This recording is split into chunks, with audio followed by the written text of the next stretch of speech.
Au 6e mois, l'ange Gabriel fut envoyé par Dieu dans une ville de Galilée du nom de Nazareth, chez une vierge fiancée à un homme du nom de Joseph, de la maison de David. Le nom de la vierge était Marie. Il entra chez elle et dit : « Réjouis-toi, toi qui es comblée par la grâce.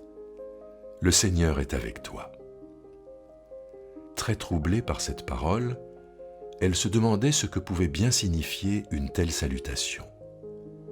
L'ange lui dit : « N'aie pas peur, Marie, car tu as trouvé grâce auprès de Dieu. Tu vas être enceinte, tu mettras au monde un fils, et tu l'appelleras du nom de Jésus. Il sera grand et sera appelé Fils du Très-Haut. Et le Seigneur Dieu lui donnera le trône de David, son père. Il régnera pour toujours sur la maison de Jacob. Son règne n'aura pas de fin. » Marie dit à l'ange : « Comment cela se produira-t-il puisque je n'ai pas de relation avec un homme ? » L'ange lui répondit : « L'Esprit Saint viendra sur toi, et la puissance du Très-Haut te couvrira de son ombre. C'est pourquoi l'enfant qui naîtra sera saint, il sera appelé Fils de Dieu. Élisabeth, ta parente, a elle aussi conçu un fils dans sa vieillesse. Celle qu'on appelait femme stérile est dans son 6e mois. Car rien n'est impossible de la part de Dieu. » Marie dit : « Je suis l'esclave du Seigneur, qu'il m'advienne selon ta parole. » Et l'ange s'éloigna d'elle. Le récit de l'Annonciation dans l'évangile de Luc est un des plus connus de l'évangile à cause de ses représentations picturales. Dimanche dernier, nous avons évoqué le prologue de l'évangile de Jean, dans lequel nous entendons que la parole a été faite chair. D'une certaine façon, cette parole-là nous est dite dans ce récit-là à travers une forme narrative. Alors tout d'abord, pour nous mettre à l'écoute de ce texte, 2 petits points d'exégèse. Le premier, c'est Marie de Nazareth. On dit simplement que c'était une jeune fille appelée Marie, fiancée à un homme, Joseph, qui était de la maison de David. Donc Joseph est quelqu'un qui avait une ascendance noble. De Marie, on ne sait rien, sinon qu'elle vient de Nazareth. Et Nazareth était une ville qui était peu connue et même parfois méprisée. On se souvient de cette réflexion du disciple dans l'évangile de Jean, que quelque chose de bon peut-il venir de Nazareth. Donc une ville, une bourgade inconnue. Et puis surtout, dans le détail, le texte nous rappelle une autre annonce qu'on trouve dans le Premier Testament. Le texte dit exactement, je relis le verset 1, 31. L'ange dit à Marie : « Tu vas être enceinte, tu mettras au monde un fils, tu l'appelleras du nom de Jésus. » Et on trouve exactement la même phrase dans l'annonce à Agar. À Agar, Dieu dit : « Te voici enceinte, tu vas mettre au monde un fils, et tu l'appelleras du nom d'Ismaël. » Il me semble que le parallèle entre ces 2 annonces n'est pas innocente. Ça veut dire que ça dresse un parallèle entre Marie et Agar. Agar qui était une femme esclave, propriété sexuelle du mari de sa maîtresse.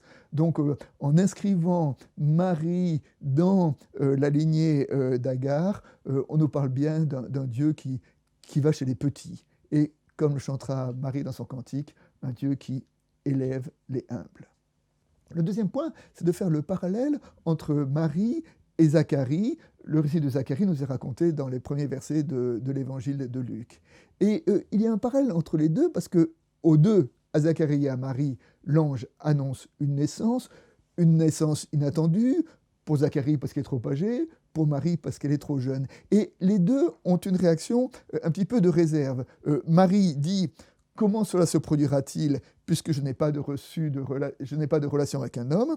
Et Zacharie dit « À quoi le saurais-je car je suis vieux et ma femme est avancée en âge. » Donc les deux réactions sont très voisines et pourtant l'ange reprochera très vertement à Zacharie sa réaction alors qu'il sera beaucoup plus indulgent avec Marie. Et il me semble que peut-être que l'ange n'a pas la même réaction avec un homme qui a déjà une longue vie de foi derrière lui qu'avec Marie, qui est encore une jeune fille toute nouvelle dans sa relation avec Dieu. Et il me semble que cette différence entre Zacharie et Marie nous appelle peut-être que Zacharie était peut-être plus habitué et qu'il s'attendait moins aux merveilles de Dieu, alors que Marie, dans sa foi toute fraîche, est prêt à entendre et à recevoir l'émerveillement et le côté étonnant de la parole qui lui est adressée. Alors une fois ces deux petits points relevés, trois pistes d'actualisation. La première piste, c'est de relever quand même le féminisme de Luc.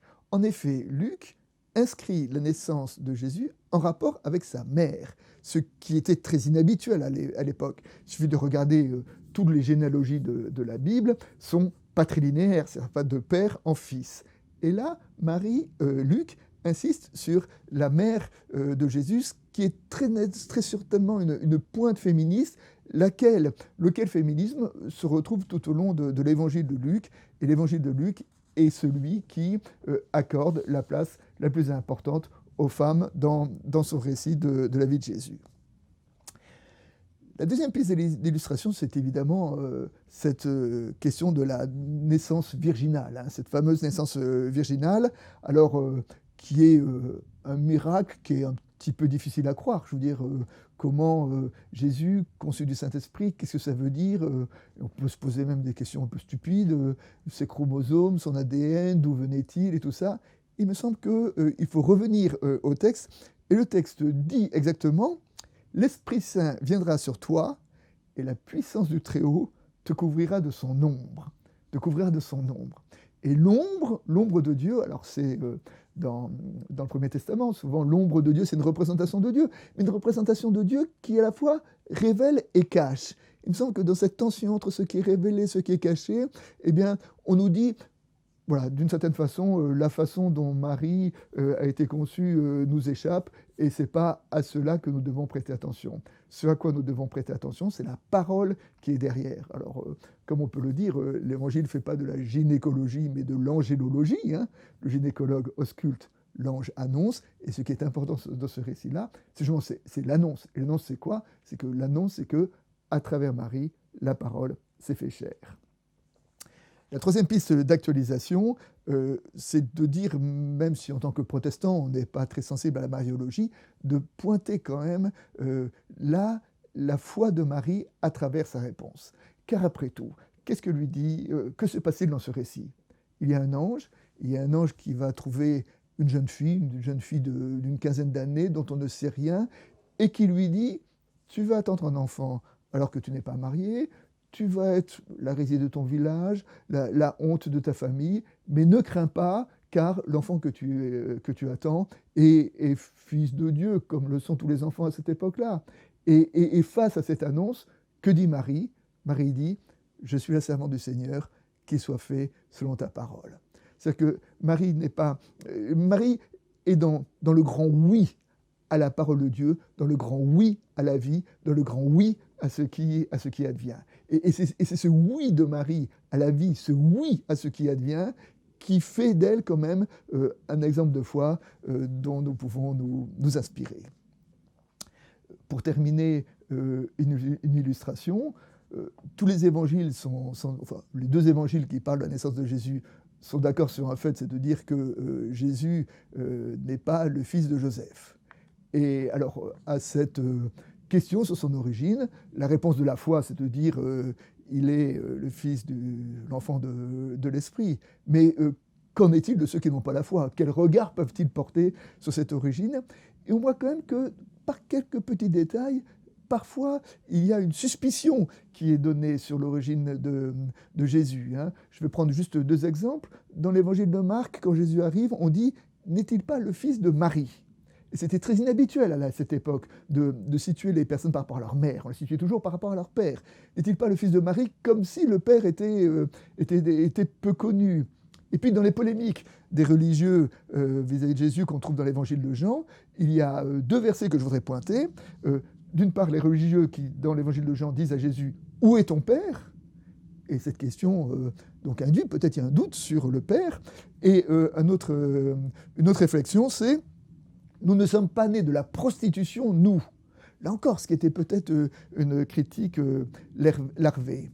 Et donc derrière tous ces petits indices, nous entendons que peut-être il y a eu une suspicion sur l'origine de Jésus, et cette suspicion a pu peut-être le rendre suspect auprès de la bonne société religieuse, et peut-être nous trouvons là une raison supplémentaire de sa solidarité naturelle avec aussi les exclus et les marginalisés de son époque.